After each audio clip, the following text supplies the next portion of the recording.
السلام عليكم ورحمة الله وبركاته. ازيكم يا شباب؟ عاملين ايه؟ يا رب تكونوا بخير. النهارده هنتكلم عن تليفون في الفئة الاقتصادية بسعر مناسب وامكانياته كويسة في المعقول. التليفون ده جاي من شركة اوبو وهو اوبو اي 78 الفور جي طبعا. واول حاجة نبتدي بيها هي التصميم. تصميم التليفون هنا بيجي من البلاستيك المقوى، ووزن التليفون هنا 180 جرام. شكل التليفون بصراحة شكله شيك جدا. والتليفون هنا بيجي بمعيار اي بي 54 اللي هو مقاوم لرذاذ المياه اللي هو طرطشة المية. التليفون هنا بصراحة شكله شيك وشكله جميل جدا، ولكن مش هنا برضك الميزة اللي فيه. هنخش على مميزاته وعيوبه في الفيديو على طول. اول حاجة معانا وهي شاشة التليفون. شاشة التليفون هنا بتيجي عملاقة 6.43 انش، بتيجي فول اتش دي بلس 1080 في 2400.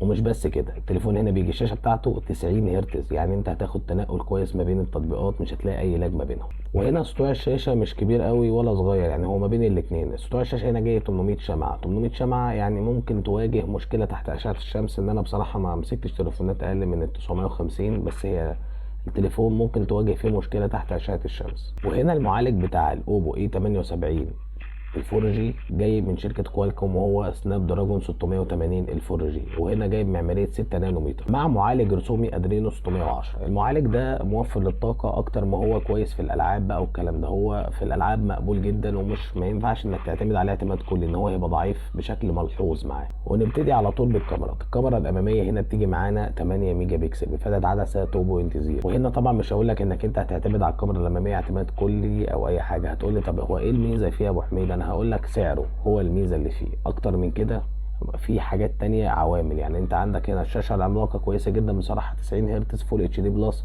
دي حاجه ممتازه. والمعالج هنا مش وحش، ولكن مش هم حاطينه للالعاب. يعني التليفون ده فئه اقتصاديه، هتقدر تلعب عليه ببجي على اقل الاعدادات. ولكن خلينا في الكاميرا الاماميه اللي احنا اتكلمنا عليها. الكاميرا الاماميه هنا هتقدر تعتمد عليها عادي جدا، وهيكون ادائها مرضي، ولكن في الاضاءه القويه. في الاضاءه الليليه مش هتاخد منها اي تفاصيل. وهنا الكاميرا الخلفيه بتيجي معانا كاميرتين. الكاميرا الاولى 50 ميجا بكسل، ودي بفتحه عدسه 1.8، وهنا هتاخد منها تفاصيل كويسه جدا بصراحه. الكاميرا الثانيه هنا بتيجي 2 ميجا بكسل بفتحه عدسه 2.4، ودي طبعا للعزل، وهتاخد منها عزل متوسط، يعني مش احسن حاجه. وطبعا التليفون هنا بيصور فيديوهات 1080 في 30 اطار في الثانيه، و720 30 اطار برضه، ودي حاجه كويسه وطبيعيه، يعني مفيش اي جديد في او مميز في الكاميرا. والتليفون هنا بيدعم كل المستشعرات، الجيروسكوب، التسارع، التقارب، كل ده بيدعمه. وعندك ميكروفون عازل للضوضاء. وعندك هنا البطاريه بتيجي معانا للاوبو اي 78 الفور جي 5000 ملي امبير، بتدعم الشحن السريع 67 واط، ودي حاجه عملاقه على فكره. انت كده يعني انت معاك بطاريه عملاقه مع موفر،